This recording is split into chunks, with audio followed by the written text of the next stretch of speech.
Madam President and distinguished members of the Court, good morning. It is an honor to appear before you on behalf of the Republic of Armenia. It falls to me today to address the circumstances underlying the ongoing irreparable harm that Azerbaijan's actions have been inflicting on the ethnic Armenian population of Nagorno-Karabakh for the last 50 days. I turn first to the existence of irreparable prejudice in the present case.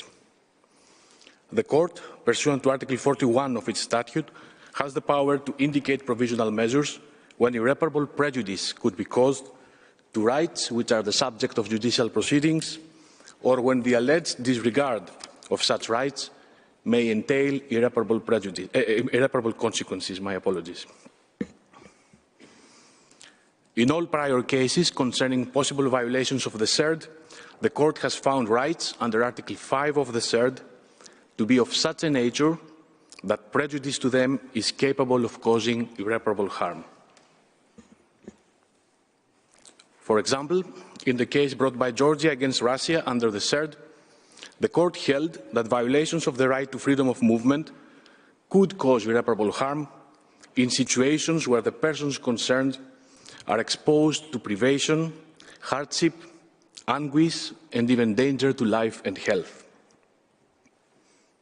In the case brought by Qatar against the United Arab Emirates under the CERD, the Court found that prejudice can also be considered as irreparable when inter alia, and I quote, individuals are subject to temporary or potentially ongoing separation from their families and suffer from psychological distress, and when students are prevented from taking their exams due to enforced absence. Through the present request for provisional measures, Armenia is seeking to protect rights of ethnic Armenians under Articles 5b, 5d, and 5e, Roman numeral 4, together with those rights arising from the general prohibition of racial discrimination under Article 2. In circumstances where Azerbaijan has put into jeopardy the security of 120,000 people, deprived them of freedom of movement and their rights to be with their families and loved ones, their rights to receive food, medical care, education, heat, and electricity amidst the freezing winter, there is no reason for the Court to revisit its established approach to the nature of the rights under Article 5 of the CERD, or that of the potential prejudice to them. I turn to the final condition for the indication of provisional measures, namely urgency. The Court has made clear that it will indicate provisional measures, quote, only if there is urgency, in the sense that there is a real and imminent risk of irreparable prejudice, in case there is a real and imminent risk that irreparable prejudice will be caused before the Court gives its final decision.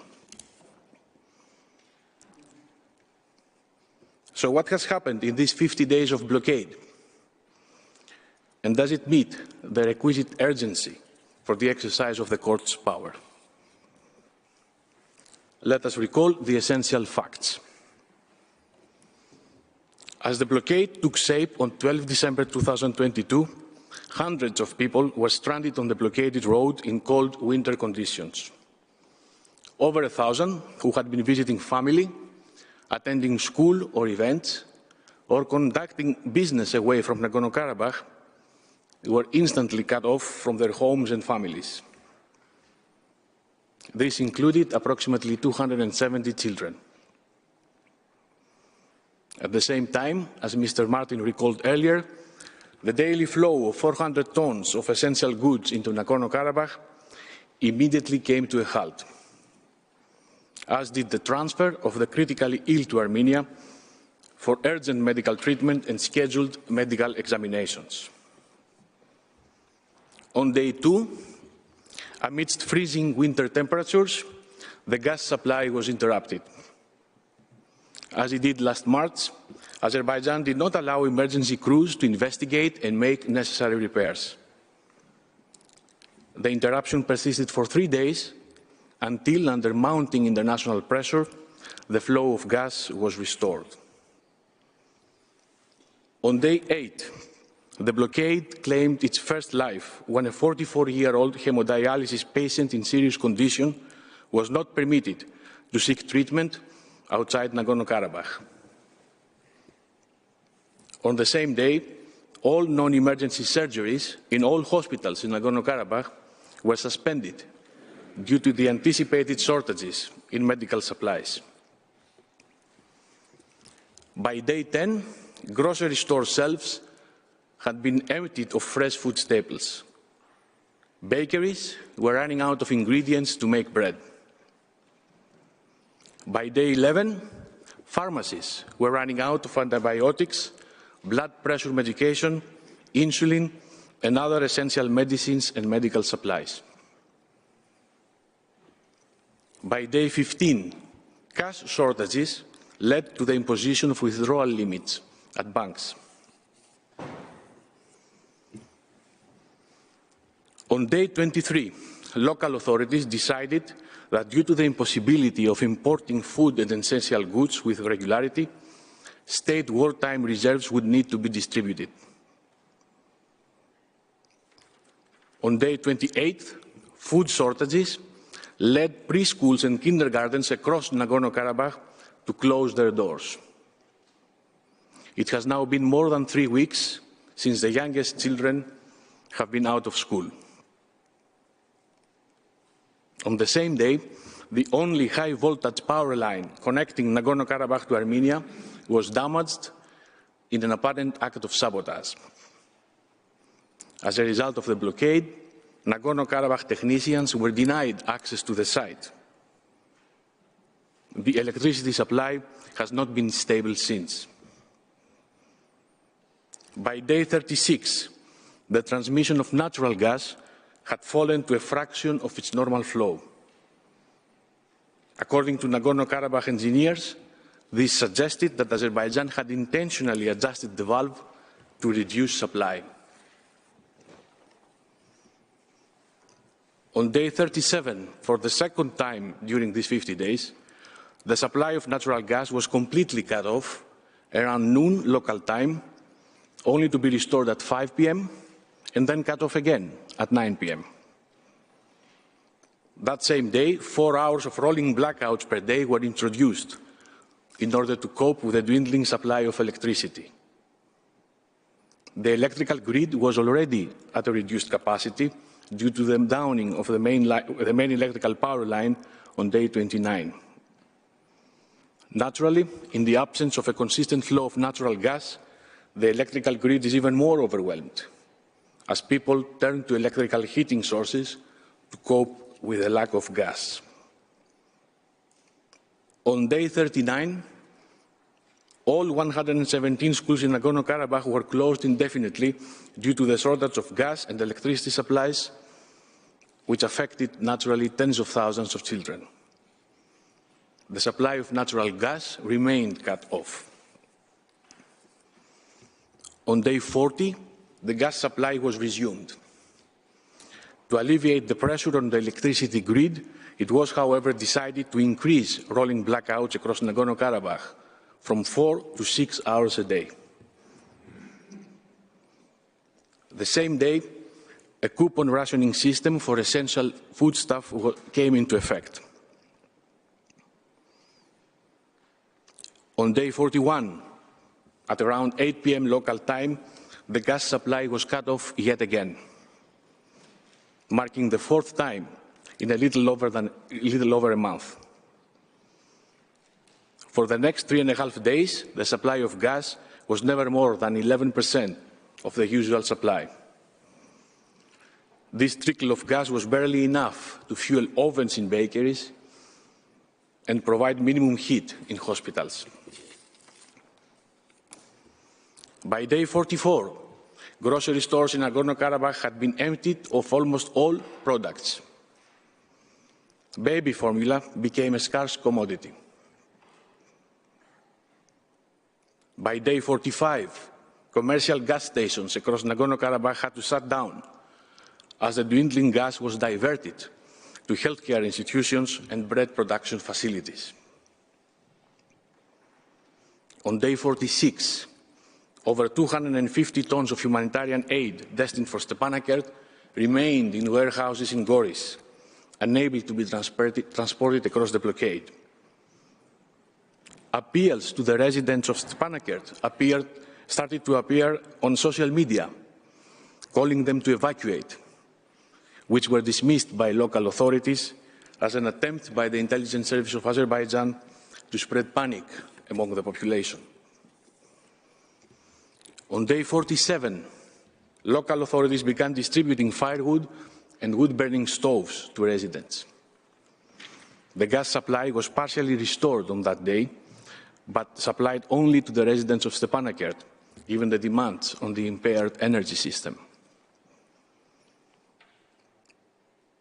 On day 48, the gas supply was once again cut off. The gas supply appears to have been restored on the eve of this hearing. Madam President, distinguished members of the Court, this is where we stood as of 24 hours ago. The situation remains precarious as we enter today, day 50. To see this firsthand, you may find at tab 2 of your judges' folders the English versions of some of the very bulletins that residents of Nagorno-Karabakh receive daily from the local authorities. These bulletins update them on what new cruelty Azerbaijan's actions are inflicting upon them and convey information on a daily basis on how best to cope with the consequences. As I speak before you today, over 1,000 people remain separated from their families and friends, including hundreds of children. Imagine how every minute of the past 50 days has felt for the parents of these children and the children themselves. In the past 50 days, a dozen residents of Nagorno-Karabakh have passed away, either abroad or in Armenia. Families and friends have been unable to mourn them, since their bodies cannot be transported across the blockade. The transfer of the critically ill still takes place only after negotiations with the Azerbaijani so-called protesters, conducted by the peacekeepers or the ICRC. The so-called protesters truly hold power over the life and death of these individuals. Chemotherapy, provided in cancer clinics across the border, has become impossible to obtain, meaning that patients have been without treatments for 7 weeks now.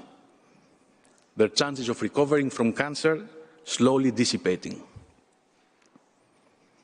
By now, hundreds of planned surgeries have been indefinitely suspended. Hospital wards cannot be heated sufficiently to meet the bare minimum safe temperature of 14 degrees Celsius. There are serious shortages in essential foodstuff and medicine, with the small quantities allowed to pass being distributed to the most vulnerable and not even coming close to the needs of the broader population. And it is the same with baby formula.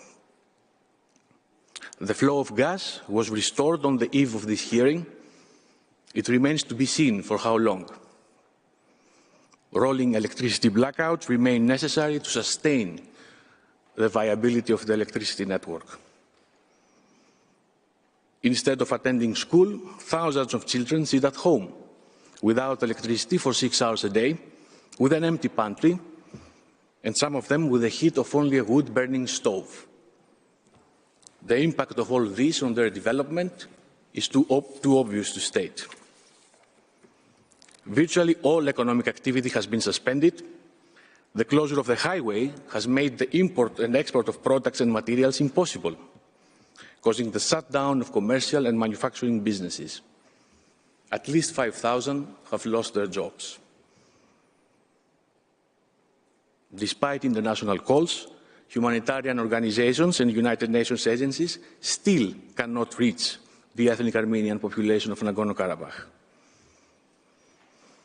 Madam President, distinguished members of the Court, any suggestion that this situation can be addressed through the trickle of supplies that is allowed to go in is cynical. The same is true of any suggestion that emergency and routine medical care of 102,000 people should be contingent on negotiated ICRC transfers as if in a time of war. Nothing short of a full lifting of the blockade and unhindered resumption of the provision of public utilities will bring relief to the victims of this unnecessary and cruel blockade. And in this conclusion, Armenia is not alone. This conclusion is shared by the international community at large. As you can see on your screens, calls abound for Azerbaijan to immediately and fully end the blockade and to urgently guarantee unimpeded access.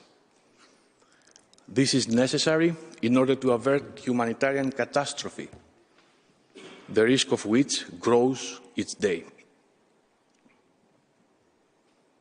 Following Azerbaijan's failure to respect the interim measure ordered by the European Court of Human Rights, the President of the Committee of Ministers of the Council of Europe similarly expressed her, quote, concern about the increasingly precarious humanitarian situation, end quote, of the ethnic Armenian population of Nagorno-Karabakh, and, quote, called on the relevant authorities to quickly restore freedom of movement along the corridor in order to avoid the further deterioration of the situation. And yet we heard from Mr. Martin that such calls fall on willfully deaf ears.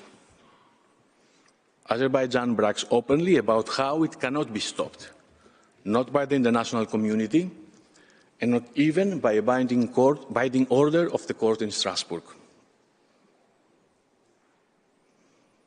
Madam President, distinguished judges of the court,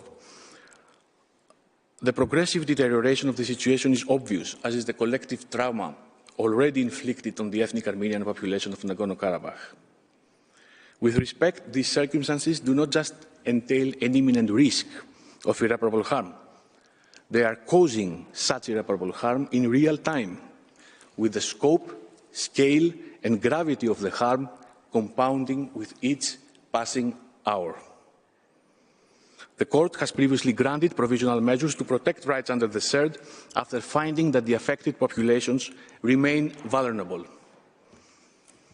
The people of Nagorno-Karabakh are not just vulnerable, they are enduring for 50 days now a humanitarian crisis, and I'm afraid they will continue to do so without the court's urgent intervention. This concludes my presentation. I thank the court for its attention and respectfully request, Madam President, to ask Professor Darzand to take the floor. I thank Mr. Salonidis, and I now invite the next speaker.